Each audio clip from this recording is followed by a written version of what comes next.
here as a speaker. Before getting into my presentation, I have a question. So, how do you define yourself with? I think it's the titles, and those titles can be earned by chasing after external validations of success and happiness, just such as more money, recognition, more followers, or praises on, people and on from social media instead.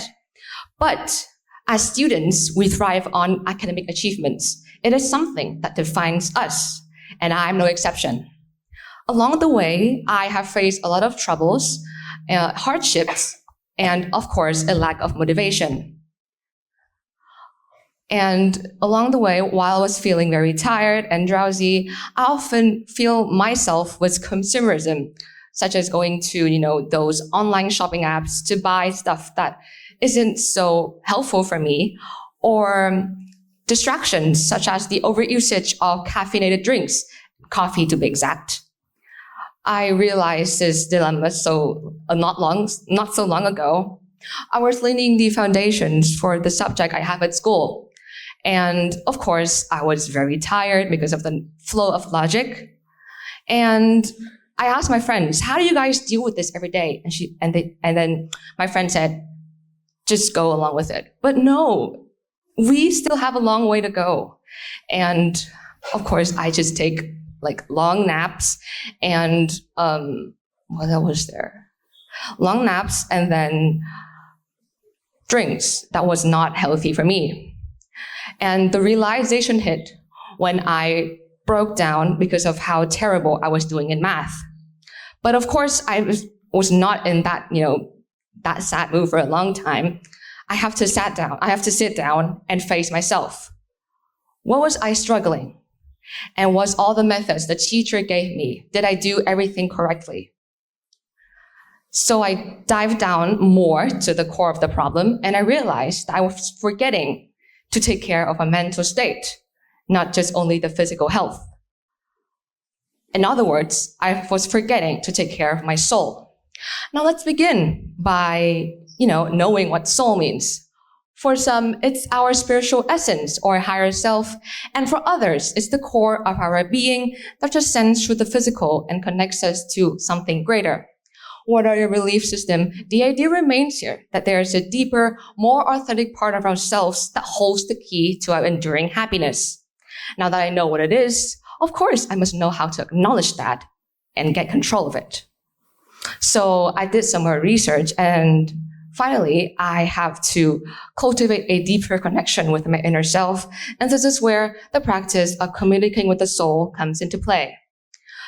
So now I must know some methods to communicate it, and I've come to 3 main methods that I've applied on myself and have quite amazing results. First of all, it starts with mindfulness, a practice of being present and aware of your inner feelings, sensations, and desires without judgment. Through mindfulness, I create a space for me to listen to my inner voice to understand my true values. Next, it's about self-reflection. I've asked myself so many questions such as, what are my core values? What brings me pure joy? And if I'm lacking, I would ask, am I living in alignment with myself? But communicating with our soul isn't just about self-discovery. It's also about self-compassion. It's about treating ourselves with the same kindness that we would offer to a friend. This means acknowledging our misunderstandings with everyone around you, forgiving us for the past mistakes, and embracing our vulnerabilities as part of what makes us human. Through these, I'm able to know my wrongdoings and more able to find compatible solutions. And lastly is through meditation. As I said, meditation for about 30 minutes or more can help you experience what is called as the energetic shift or the mystical experience. So I've luckily tried meditation before. One day, my aunt came to me and said, hey, I see that you're very, lacking in life. So how about you find your solution? And I answered, yes, I know that, but it was very difficult. I'm so busy with work. No one is, having the same problem as me, and I'm all alone. And then she asked me, how about you try meditation? And I was like, how am I supposed to do that? Because meditation requires utmost concentration of that person. But I gave in anyway. So one Saturday night, she took me to her meditation place.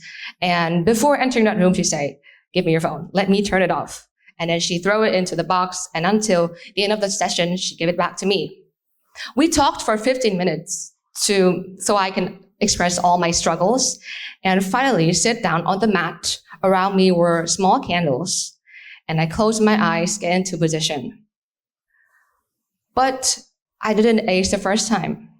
I keep doing that for the next 3 months till I finally saw a vision while meditating. It might sound surreal, but not so vivid of the vision. But to the best of my recollection, I was alone in a dark room, but a door was in front of me. And no one wanted to be stuck in a room by yourself. The loneliness is going to kill you someday. And of course, I must find a key to that. But the moment I was finding the ways to find the key, my aunt, hit me and then asked, what did you see? And I see, I'm just in a room. And that's good. Reflect that to yourself. But how am I supposed to do that? I keep thinking about that image. And I think, okay, maybe to cross that bridge, to the other side, I must have solutions and a key. And I reflect that to my school.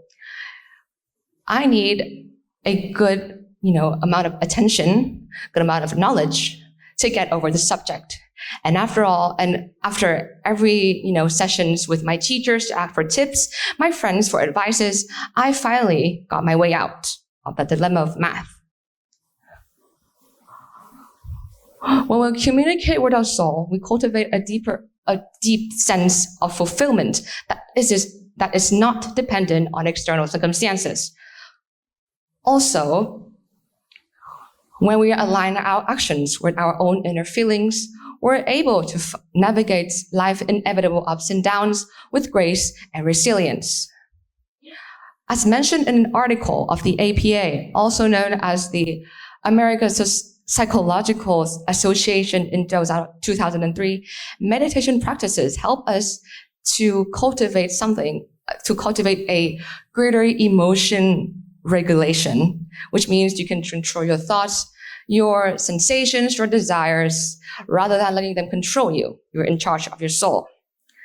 In psychology and neuroscience, they also say that people who have a strong connection to themselves are more resilient in the face of challenges. They are less prone to depression and anxiety, and they experience a higher level of life expectation. But of course, while finding a way to communicate with your soul, you must also listen to its languages at the same time. The soul communicates with us through deep feelings, poetry, archetypes, and ordinary magic. But I'm going to pick two today, which is for me, are the simplest signs that the soul gives to us, which are dreams and the gut feeling. Dreams are a series of events and visions you experience while you're sleeping. As a person, I don't, experience much dreams in my life, but whenever I experience a dream, it will happen when I'm experiencing something very bad. Again, with math, at nighttime, I was worrying, okay, I forgot this formula, and maybe tomorrow, if the teacher is gonna, ask for me to say it all out in class, I will not remember it. But I sleep anyway because I was so exhausted. And the next morning, I, woke up and said, oh my God, I had a dream. And that dream was, I was in a field and the atmosphere was serene. The sky was blue. But why did I dream of that when I was struggling with so many problems? Next is the gut feeling. The gut feeling also had another phrase for it, is the word intuition. Intuition is a sudden, inexplicable feeling that tells you to do or not to do something.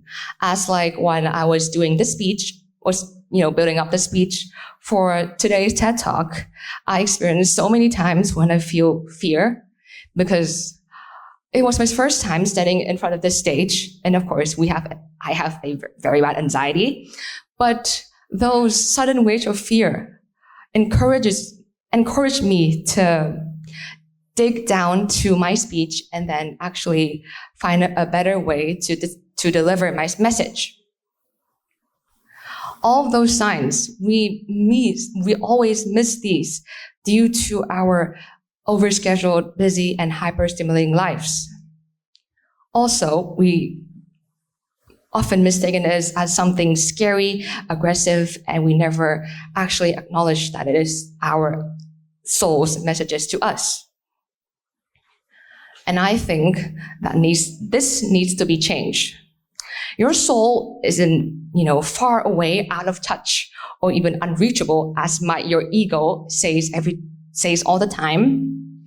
It is always and already here. The soul is our deepest essence, and it is embodied in something that has made you. While finding a way to communicate with the soul, just realize it's quite simple. You just need a bit more silence in your life.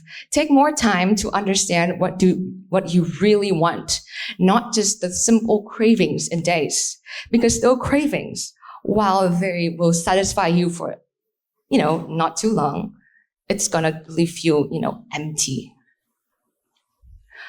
Just remember that even sometimes you don't feel connected with your soul.